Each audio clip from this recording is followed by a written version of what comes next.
আজকে দেখে নেব খুব সহজেই রেশন কার্ডের নাম কিভাবে চেঞ্জ করা যায়। তো আগে তোমাদেরকে গুগলে গিয়ে তোমাকে ই রেশন কার্ড বলে অপশানে ক্লিক করতে হবে বা ই রেশন কার্ড বলে সার্চ করে, তো এইখানে দেখতে ই রেশন কার্ড পোর্টাল, এখানে গিয়ে ক্লিক করতে হবে। কোনো জায়গায় গেলে কিন্তু হবে না। তো এখানে যাওয়ার পর তোমাকে দেখতে হচ্ছে মডিফাই নাও।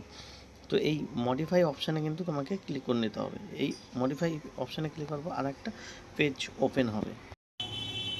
নতুন পেজটি ওপেন হওয়ার পর তোমরা এখানে দেখে নেবে যে এন্টার রেশন কার্ড নাম্বার। তো এখানে কিন্তু আমি একটি রেশন কার্ড নাম্বার লিখে নিয়ে মডিফাই করে তোমাদের প্র্যাকটিক্যালভাবে দেখিয়ে দিচ্ছি।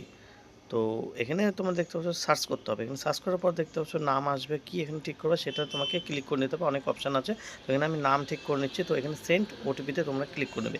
এখানে ওটিপিটি ক্লিক করার পর দেখে নেবে যে এখানে ওটিপি অপশান আছে। তো এখানে ওটিপি অপশানটা বসে নেবে।